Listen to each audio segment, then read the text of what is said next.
जय श्री कृष्ण, दंडवत प्रणाम। आज हम सब यहाँ पर श्रीमद् भगवद गीता ग्रंथ के अध्याय क्रमांक 15 के अंतिम श्लोक अर्थात श्लोक क्रमांक 20 का अच्छी तरह से अध्ययन करेंगे। तो सभी ने अपनी अपनी श्रीमद् भगवद गीता ग्रंथ को लेकर इस श्लोक का शुद्ध उच्चारण करने का प्रयास करना है। इति गुह्यतमम शास्त्र मीदमुक्तं मया नघ एतद्बुद्ध्वा बुद्धिमान् स्यात् कृतकृतश्च भारत। इति गुह्यतमं शास्त्र मीदमुक्तं मया नघ एतद्बुद्ध्वा बुद्धिमान स्यात् कृत कृतश्च भारत। तो भगवान श्री कृष्ण महाराज जी उपसंहारात्मक इस अंतिम श्लोक में क्या कहती हैं? तो भगवान जी ने सबसे पहले प्रथम पद के अंदर अनघ शब्द का प्रयोग किया हुआ है। अनघ अर्थात संबोधन। तो अनघ अर्थात हे अर्जुन। अनघ शब्द का मतलब क्या होता है कि जिसने कोई भी पाप नहीं किया हुआ है, निष्पाप।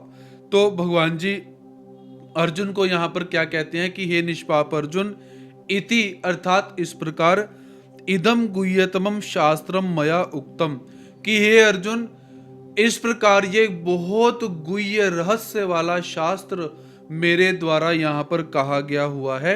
हे भारत, भरत कुल में पैदा होने वाले अर्जुन, एतद बुद्ध्वा, इस रहस्यमयी शास्त्र को जानकर।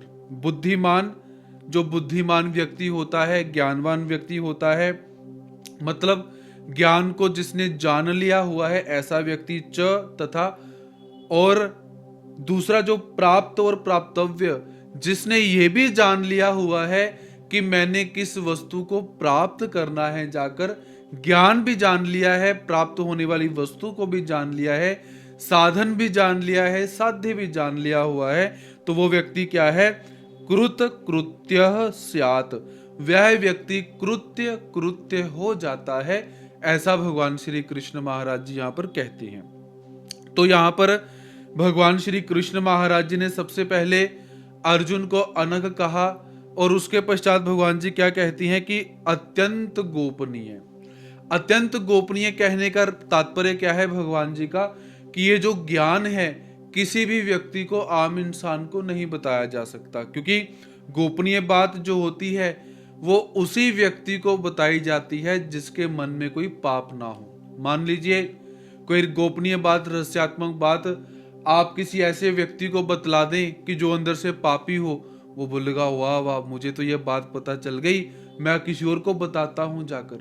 तो इसीलिए भगवान श्री कृष्ण महाराज जी ने गोपनीय बात क्यों कहा हुआ है कि ये जो गोपनीय ज्ञान है मैं सभी को नहीं बतला सकता, केवल मैंने ये ज्ञान तुझे बतलाया हुआ है क्योंकि तू कैसा है? निष्पाप, ऐसा। उसके पश्चात भगवान श्री कृष्ण महाराज जी क्या कहते हैं कि दोष दृष्टि वाले व्यक्ति को ये बात नहीं बतलानी, क्योंकि जिस व्यक्ति की दृष्टि दोष से युक्त होती है वो व्यक्ति अभिमानी हो जाएगा, क्योंकि जो कमी उसके अंदर है वो कमी उसे दूसरे लोगों में भी दिखाई देती रहती है, और उस कारण से क्या हो जाता है, उसे अभिमान आ जाता है कि मेरे जैसा तो इस संसार में वक्ता कोई नहीं है, मेरे जैसा लेखक इस संसार में कोई नहीं है, मेरे जैसा सुंदर इस संसार में कोई नहीं है, मेरे जैसा गायन कला करने वाला इस संसार में कोई नहीं है, क्योंकि स्वयं के अंदर उस वस्तु की कमी है, और दूसरे में जब वो वस्तु देखेगा तो उसे अभिमान आ जाता है। तो ऐसा हम यहाँ पर देख सकते हैं। तो इसलिए भगवान श्री कृष्ण महाराज जी ने इस ज्ञान को गोपनीय ज्ञान कहा हुआ है, और ये गोपनीय ज्ञान उसे ही बतलाना है जो निष्पाप होगा, जिसके मन में कोई पाप नहीं है, ऐसा हम देख सकते हैं। उसके पश्चात यहां पर भगवान जी इस श्लोक के अंदर इति गुह्यतमम शास्त्रम, यहां पर इस श्लोक के अंदर और इस अध्याय को भगवान जी क्या कहते हैं कि ऐसा गोपनीय शास्त्र मेरे द्वारा बतलाया गया।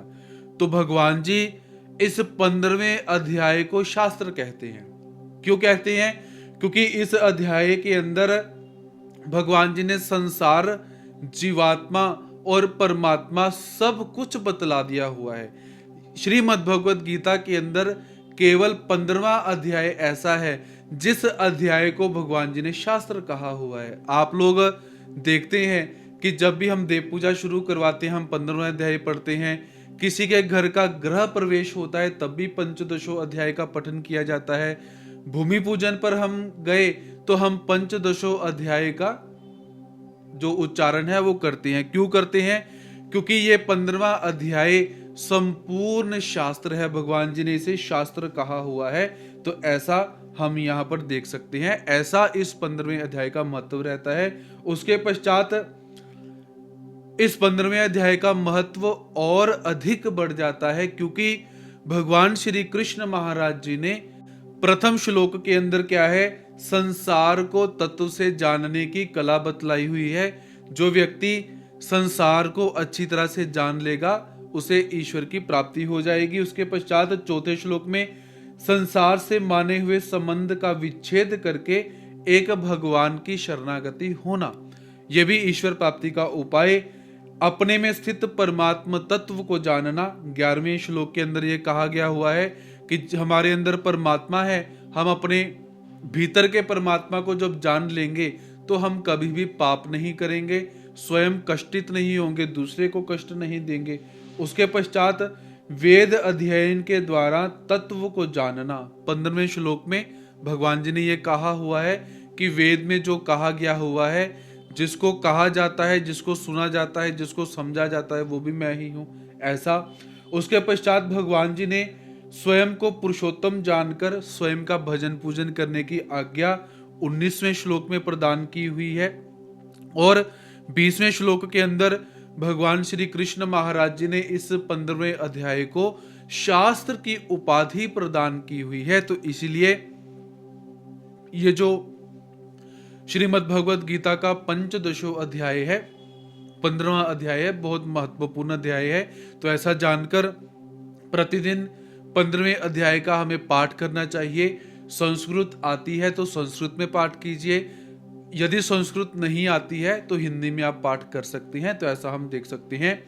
तो हमारा 15वां अध्याय आज यहाँ पर संपूर्ण होता है। इति श्रीमद् भगवद गीता सूपनिषस्तु ब्रह्म विद्यायाम योग शास्त्रे श्री कृष्ण अर्जुन संवादे पुरुषोत्तम योगो नाम पंचदशो अध्याय इति, अर्थात इस प्रकार श्रीमद् भगवद गीता गीतासु, श्री अर्थात मायापुरधारी अलंकार वाचक जो शब्द लगाए जाते हैं। तो यहाँ पर हम क्या बोलेंगे कि श्री अर्थात उपाधि से युक्त, मद भग वद गीता सु, मद अर्थात जो बहुत महत्वपूर्ण है।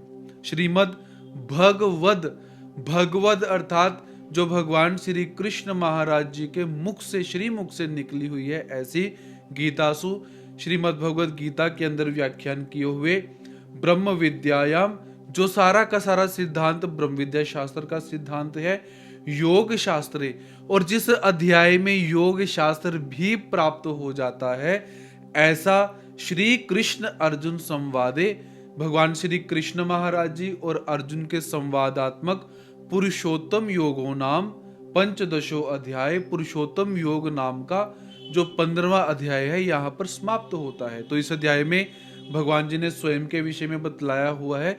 तो इस अध्याय का नाम क्या है? पुरुषोत्तम योग। ऐसा जानकर इस अध्याय का अच्छी तरह से अध्ययन करना चाहिए।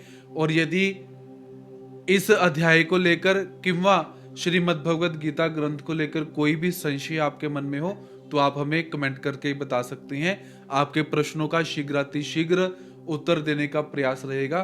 तो आगे नए अध्याय को लेकर पुनः आप सबके समक्ष उपस्थित होने का प्रयास रहेगा। तब तक के लिए जय श्री कृष्ण, दंडवत प्रणाम।